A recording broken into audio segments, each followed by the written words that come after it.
Students welcome to the video 2। इसके अंदर हम चैप्टर 5 का जो है नेक्स्ट एक्सरसाइज 5B डिस्कस करेंगे।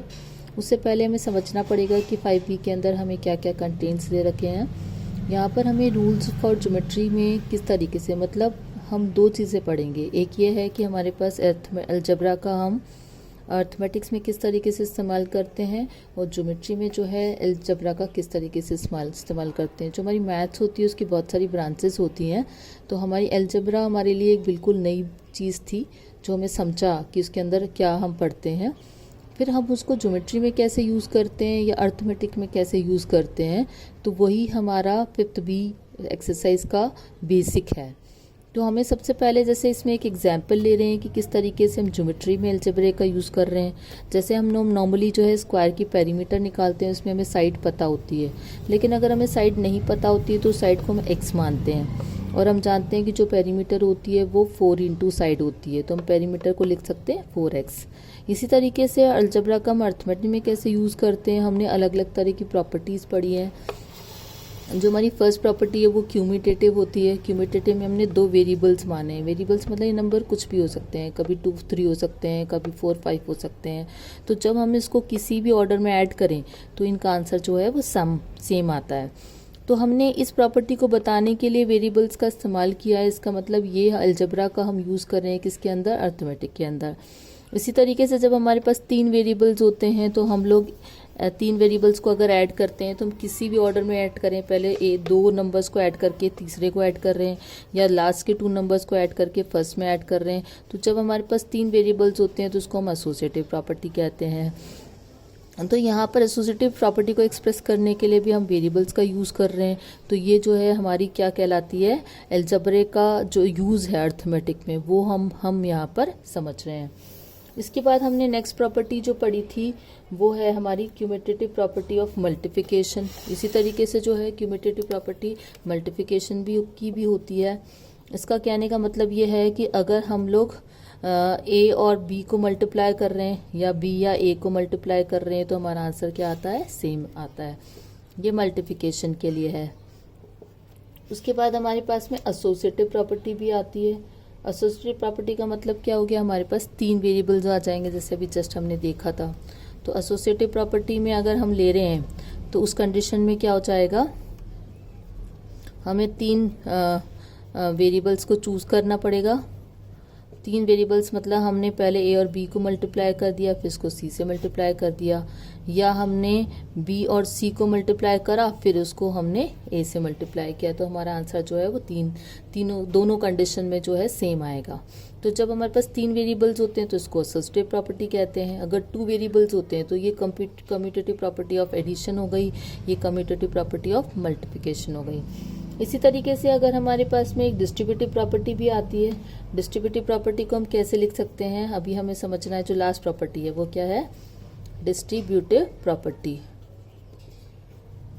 तो डिस्ट्रीब्यूटिव प्रॉपर्टी में हम क्या करते हैं, जैसे अगर हमने 2 नंबर्स को पहले प्लस किया फिर उसको तीसरे नंबर से मल्टीप्लाई करते हैं तो उसको हम कैसे लिखते हैं, ए इंटू बी और ए इंटू सी।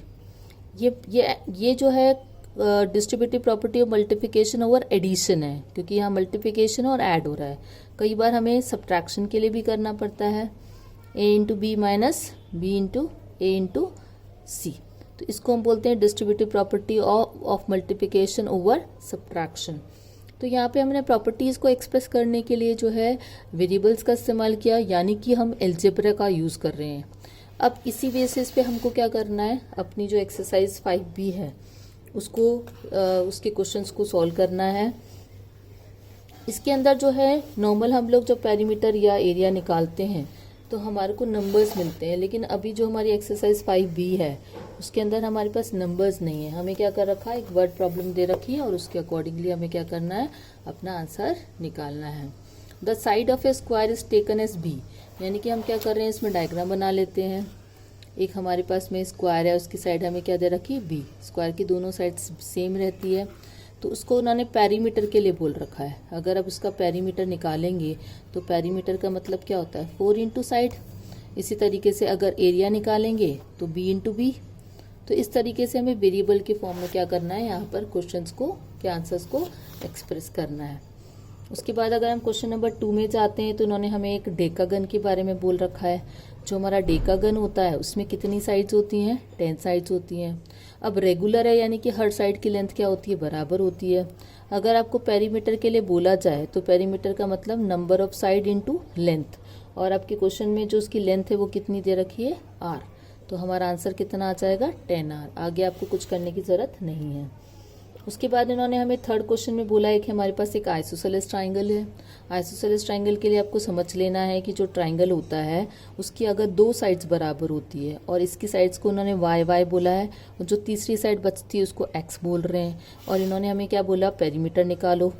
तो अगर हम पेरीमीटर निकालेंगे तो इसका मतलब हम तीनों साइड्स को सम कर देंगे, y plus x plus Y.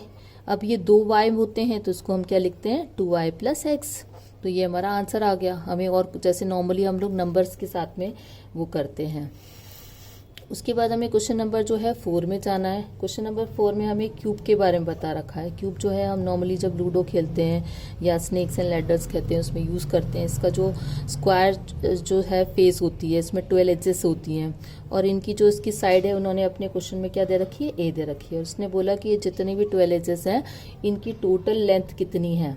तो हम जानते हैं कि इसमें कितनी एजेस होती है, 12, और एक लेंथ की एक एज की लेंथ कितनी है, ए, तो हमारे पास आंसर आ जाएगा 12a।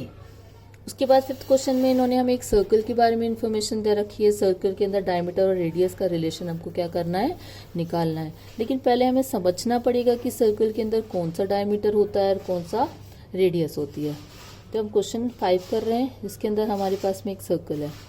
इस सर्कल का सेंटर होता है, सेंटर से यहाँ तक की जो होती है रेडियस कहलाती है। और अगर हम ये पूरा ले लेते हैं तो इसको हम क्या बोलते हैं, डायामीटर कहते हैं। यहाँ से यहाँ तक जो है रेडियस रहती है और यहाँ से यहाँ तक क्या कहलाता है, डायामीटर कहलाता है। और आपको ध्यान रखना है कि डायामीटर जो है रेडियस का हमेशा क्या होता है, डबल होता है।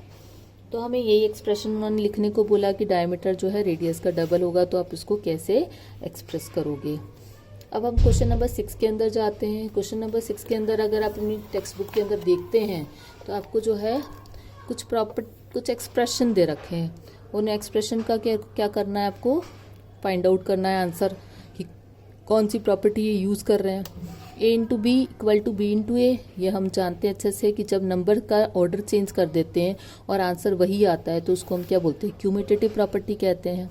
जब हमारे पास 3 वेरिएबल्स आ जाते हैं किसी भी ऑर्डर में, अगर हम उनको मल्टीप्लाई करेंगे तो आंसर सेम रहेगा, तो इसको हम एसोसिएटिव प्रॉपर्टी कहते हैं। यहाँ पर हमने 2 नंबर्स को ऐड किया, फिर ऑर्डर चेंज करके ऐड किया, तो ये भी हमारी क्या हो जाएगी, cumulative property of over addition हो जाएगी। यहाँ पर हम 3 नंबर्स को ऐड कर रहे हैं, किसी भी सीक्वेंस में करें आंसर वही आएगा, तो इसको हम बोलते हैं एसोसिएटिव। जब 3 नंबर्स होते हैं, 3 वेरिएबल्स होते हैं, तो इसको एसोसिएटिव प्रॉपर्टी ऑफ एडिशन कह देंगे। यहाँ पर हमें एक एडिशन हो रहा है और एक मल्टीप्लिकेशन हो रहा है, तो हम इसको क्या बोलते हैं, distributive property of multiplication over addition. यहाँ पर एक मल्टीप्लिकेशन है, एक सब्ट्रैक्शन है, तो हम इसको बोलते हैं distributive property of multiplication over subtraction.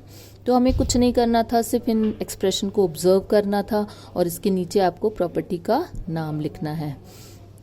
उसके बाद इन्होंने लास्ट क्वेश्चन जो है 7, उसमें हमें कुछ प्रॉपर्टीज़ को प्रूव करने के लिए बोला है और उन्होंने बोला है कि इसमें कोई भी नंबर आप चूज़ कर सकते हो। तो हम अपनी रिक्वायरमेंट के हिसाब से हम नंबर चूज़ करके इन प्रॉपर्टीज़ को वेरीफाई या प्रूव कर सकते हैं। तो 7 क्वेश्चन जो है हमने डायरेक्ट किया, 6 क्वेश्चन हमने डायरेक्ट क्या कर लिया था, बुक के अंदर ही समझ लिया था। हम 7 में जाते हैं। अगर हम 7 में जाते हैं तो हमें प्रूव करना है। तो इसका जो ए पार्ट है उसमें हमें क्या बोल रखा है, x plus y is equal to y plus y बोल रखा है।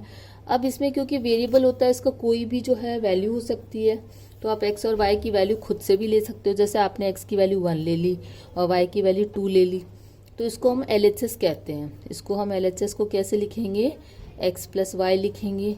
अब x की जगह आपको 1 लिखना है और y की जगह क्या लिखना है, 2 लिखना है। तो 2 प्लस 1 कितना हो जाता है, 3। इधर वाला जो साइड होती है इसको हम क्या बोलते हैं, RHS कहते हैं, राइट हैंड साइड। तो यहाँ पे y प्लस वाई किया हुआ है, यानी कि 2 प्लस 2 करा हुआ है, तो ये 4 हो गया। और 3 और 4 तो कभी भी बराबर नहीं हो सकते, तो आप इसके लिए आंसर क्या लिख देंगे, नो।